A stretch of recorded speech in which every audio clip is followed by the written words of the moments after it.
In the wake of the white supremacist terror attack in Charleston, the Washington Post was curious about the issue of gun safety laws, for understandable reasons. I mean, that's what was used to carry out the attack. There are reports that his parents gave him money on his birthday, and he went out himself and bought the weaponry, even though he has a litany of crazy stuff in his background, and drug abuse and mental issues and whatnot, never mind the racist manifesto online.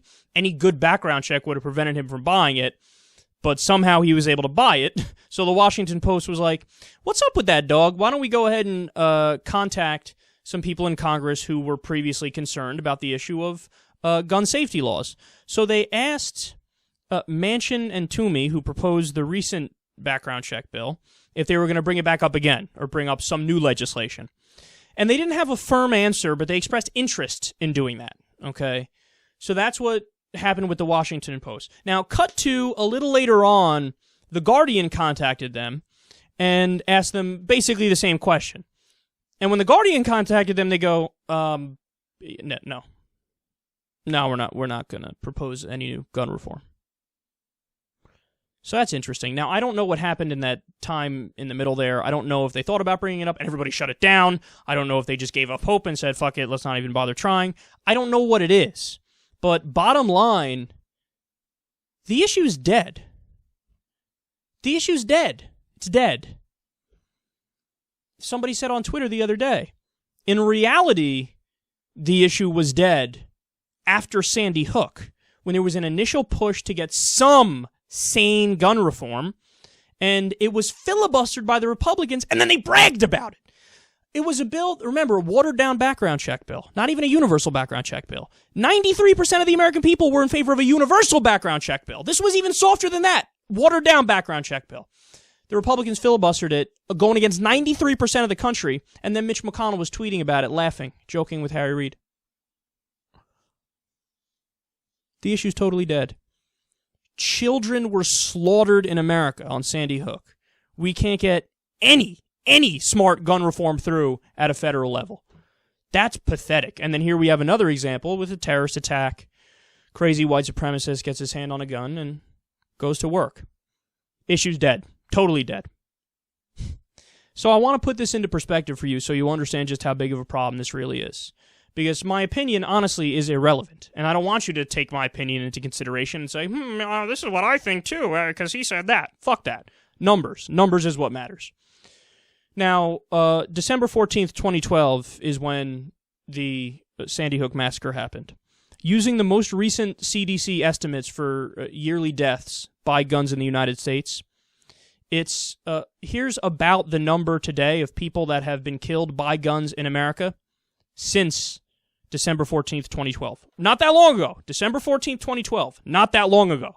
Okay?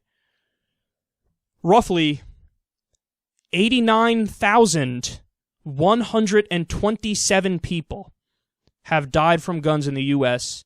since the Sandy Hook massacre.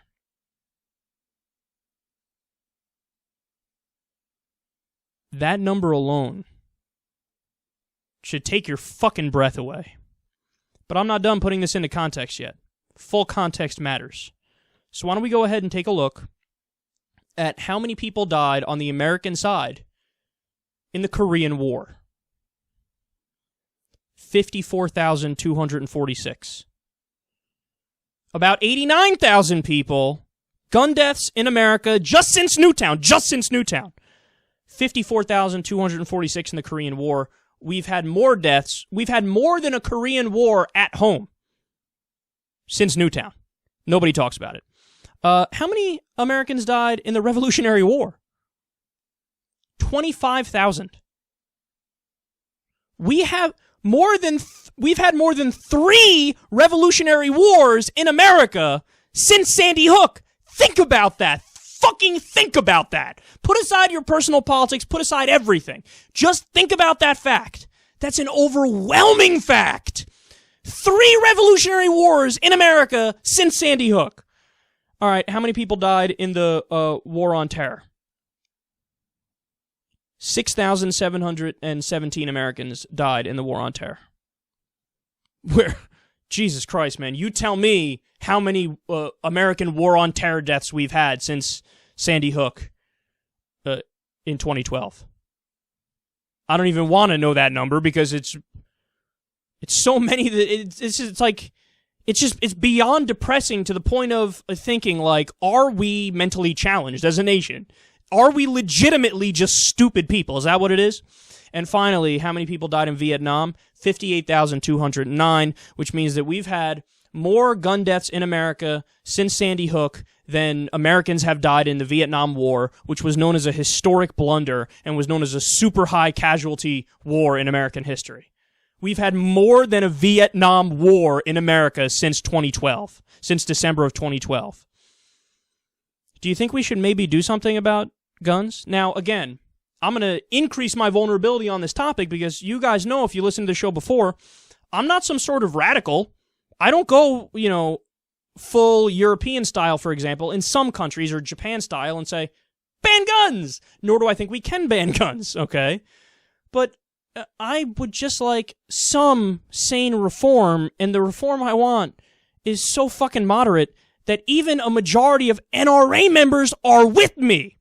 Remember, it's the leadership of the NRA that's preventing change because they take money from gun manufacturers and then they give it to the Republicans, and the Republicans block everything.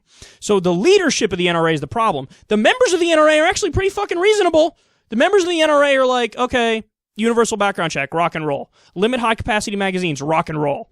At the state level, if people want to ban assault weapons or ban certain kinds of weapons or have a cap on how many guns you could buy in some situations, go right ahead. That's all we want. Is it really that much? Let's keep the guns out of the hands of the people that have serious psychiatric problems. Let's keep the guns out of the hands of people that have multiple felonies. Let's keep the guns out of the hands of person X, person Y, and person Z. Is that too much to ask? Is that too much to ask? Now, here's where the gun people say, but by definition, if you do a law, the only people that are going to follow it are the people who abide by laws. By that logic, should we get rid of the law on murder too? Well, only the people that are going to follow the law on murder, are going to listen to it, so why even bother to have a law? Because it's the right thing to fucking do. It's the right thing to have a background check. Is it going to stop everybody who's a criminal from getting a gun, or anybody with a serious mental problem from getting a gun? No. Will it stop a lot of them? Yes, yes, yes, yes. Is it too much to ask to say, hey man, maybe your clip should only carry 5 bullets so that somebody can fucking tackle you when you're in the middle of your mass shooting? Is that too much to ask? Is that too much to ask? I don't think so. We've had more than a Vietnam in America since Sandy Hook. Think about that.